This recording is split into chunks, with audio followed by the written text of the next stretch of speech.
Ndị be anyị ekenere m unu. Asị m ka nke e chiri ya zelu. Asị m unu ụtụtụ ọma, ehihie ọma, mgbede ọma site n'ebe isi wee na-esore anyị n'ụbọchị nke taa na Eastern News 24.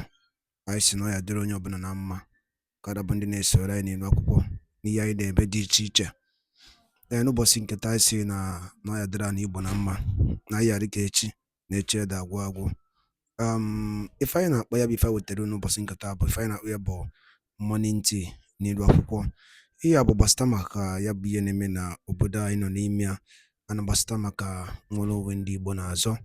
Dịka o si dị, o nwere ihe Biafran Prime Minister kwuru n'ilu akwụkwọ nwetara unu ka unu ga ya bụ ife, unu ga-esi ya bụ ife na tinye alụ nke unu ife unu chere gbasịta maka ihe ndị a niile o kwugasị n'ilu akwụkwọ dị iche iche n'ụbọchị nke taa na morning tea. Dịka ị na-ege ya bụ ife, dropkwara your own comment n'ilu akwụkwọ, ọ dịkwa nnukwu mkpa. All right, over to you, sir. And when it comes to that, there's some externalities that are outside of our control, right? We have an election coming up. We don't know what regional events might happen, but we're controlling the things that are under our control, and we're moving in the right direction. I'm very confident in both the Biafran cause and the iron trading cause. We're going to be successful. I'm very confident in that. Thank you, Mr. Elias, for all this info. Prime Minister Simon Ekpa, we heard you have offices through the globe, and we understand shortly that that you are planning to announce something in Finland. Can you tell us what the announcement would be and what you plan to achieve by it? All right, thank you very much.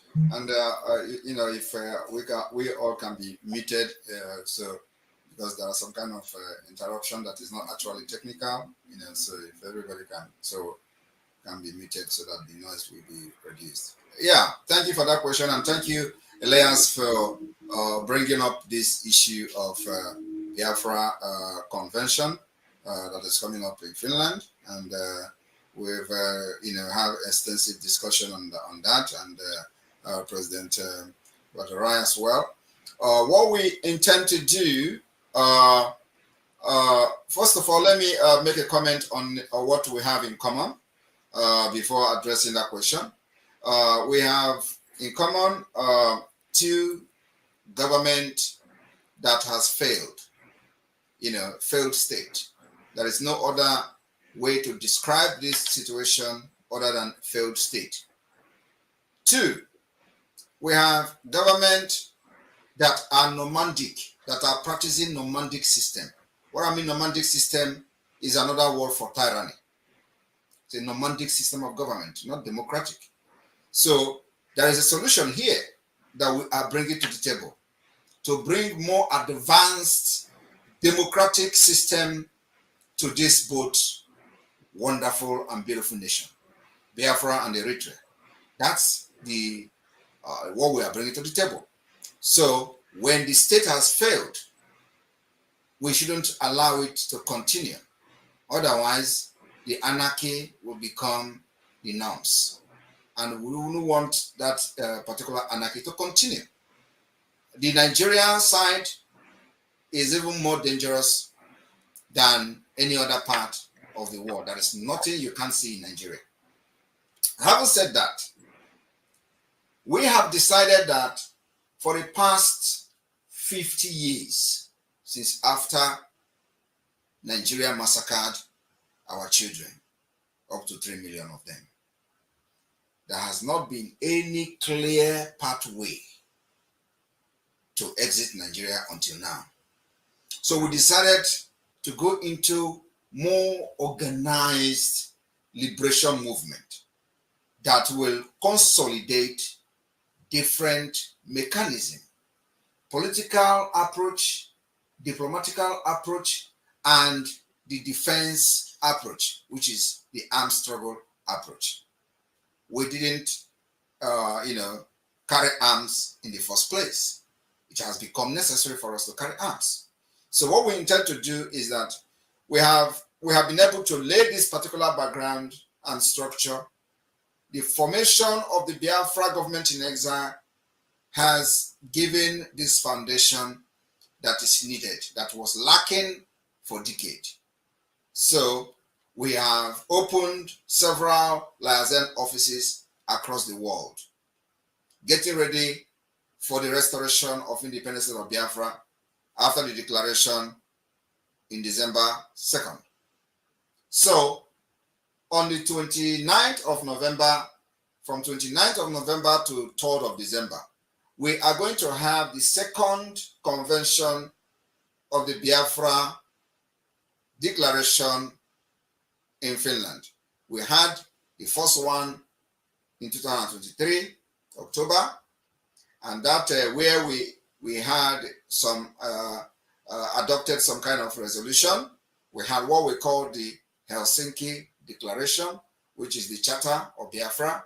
We had alliance, which went into official alliance agreement recognition with Amazonia, and after that, after the convention, we begin to activate the strategies that we have, which is the political approach. So on the 1st of February 2024, we started the Biafra self-referendum, organized by the Biafra government in the homeland and of course in exile. But one peculiar thing about us is that we have been able to form the Biafra de facto government in the homeland and created the 40 United States of Biafra, what has never been done since after the war. We have also been able to draw the Biafra map, undisputed, with the consent of the entire ethnic nationalities making up the entire Biafra state. So the map is there. The state structure, the government institution, all have been formed in the homeland, and it is the de facto government of Biafra. So we went into this self-referendum. In the first stage, second stage, we recorded about 30 million votes. We started with the electronic voting, and then we'll see how Nigeria was interrupting the voting. We decided to go physical voting by going into state by state, county by county, district by district. In all this, we have unit by unit. So the referendum is being conducted in the first stage of the referendum, the second stage of the referendum, and the third stage of the referendum. And the referendum is going to end on the 28th of November 2024, while the conference will start on the 29th.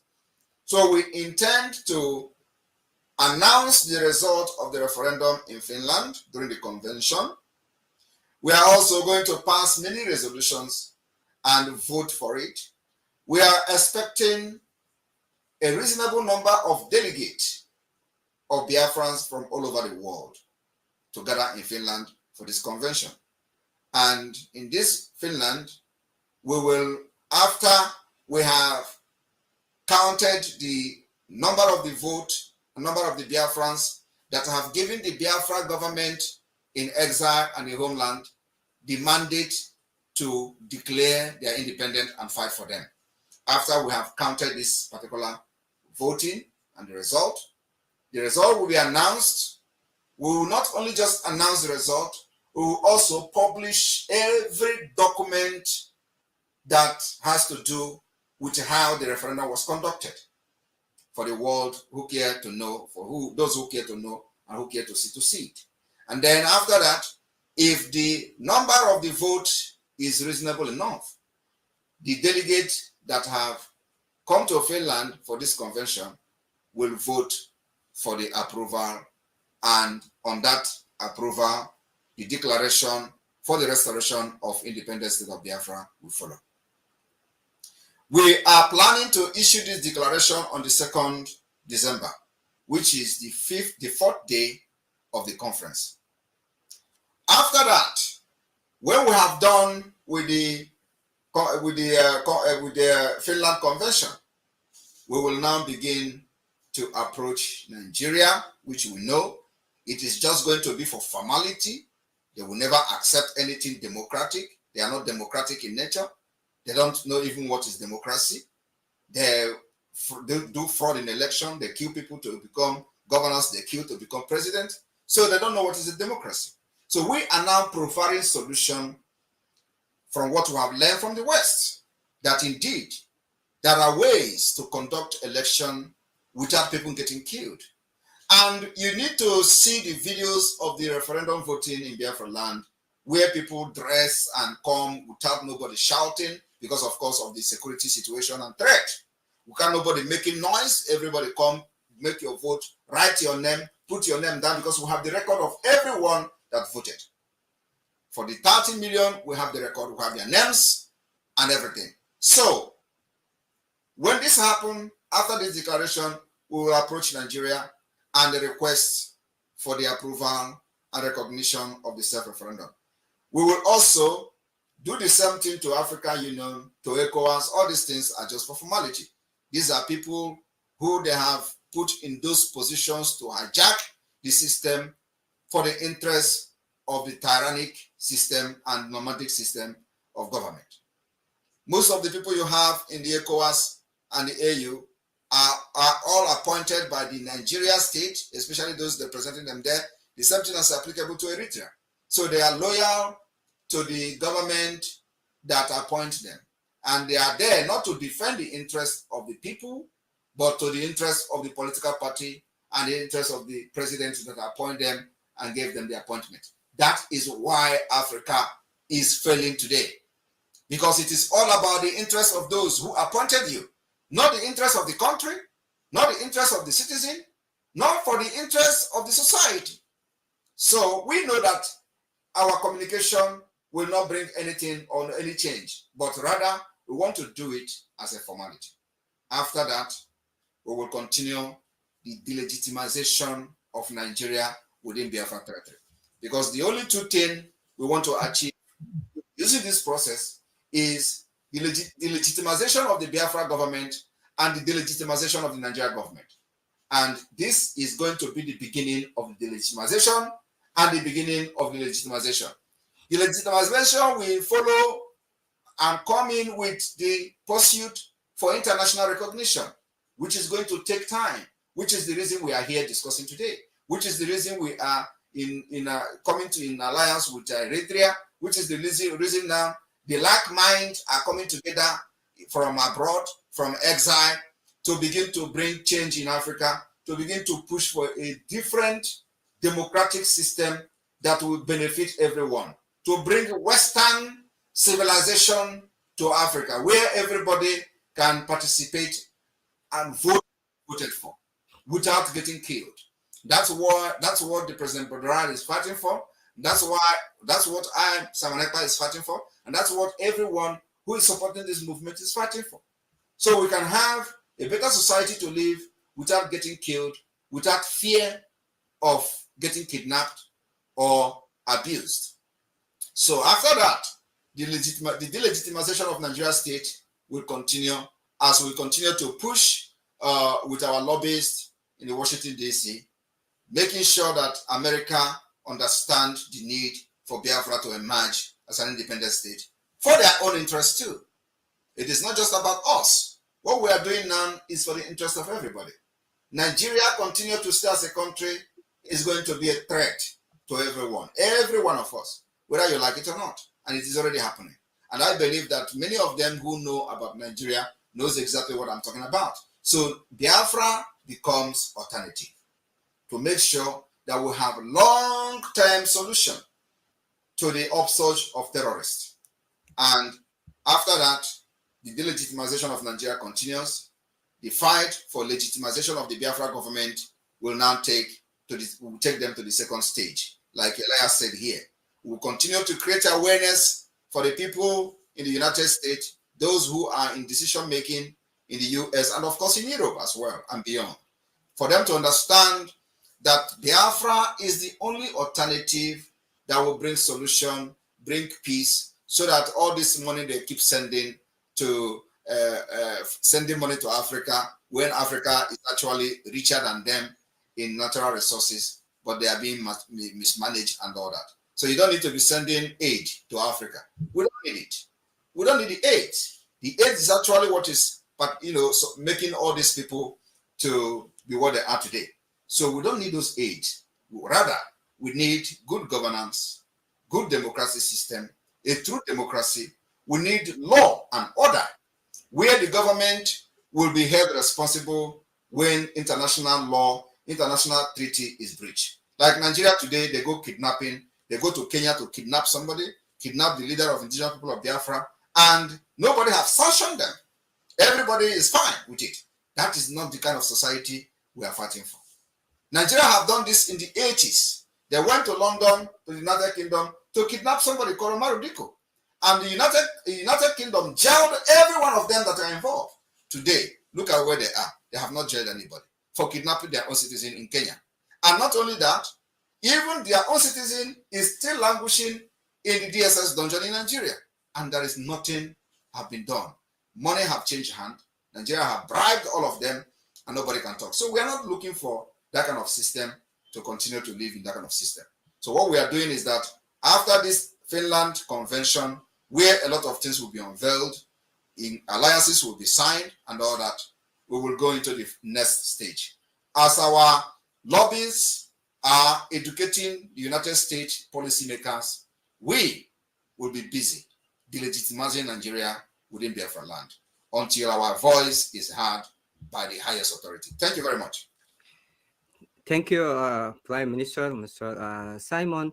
Mr. President, any comments on that? And also, I would like to bring a comment from our audience. That was, I think, I displayed it earlier, and just bring it back to the stage so you can comment on that also, Mr. President, Mr. G. Not reading any comment from the Eritreans. So this is, I think, a big question.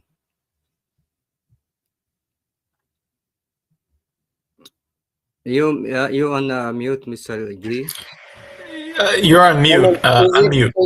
Is it a question? Says not reading any comments from the Eritreans. Say it all. Go and find them. I mean, if you want comment on that, okay. I would say, yeah, it's not. I don't know what to comment but on if that. you any comments on what? Prime Minister. Number one, I mean, everything he said, I agree with, especially on the differences, on the similarities. What sort of governments, what they do to our people. Yes, Africa is not poor. Africa is rich. But a lot of resources has been misused and abused, and with so many corrupted people managing our resources. I want to wish them success on their upcoming convention or conference in Finland. Unless the sky is falling apart, transitional Eritrean government in exile intends to be there. No surprise. We may even have some surprise of our own. So I think going forward, we are really to work together, and we are consulting with each other to become very, very powerful and support for each other. We just had our convention less than 2 weeks ago. As Elias said, it was in Ethiopia. That means we found us another friend in the African nation of Ethiopia. Why in Ethiopia? Well, we only go to places or countries that allows you. Can't just go, if come tomorrow, whether Djibouti, Somaliland, Sudan, or others. If they allow us or if they invite us to do the convention with heartbeat, without any hesitation, yes, we'll accept the offer and do the conference wherever they allowed us.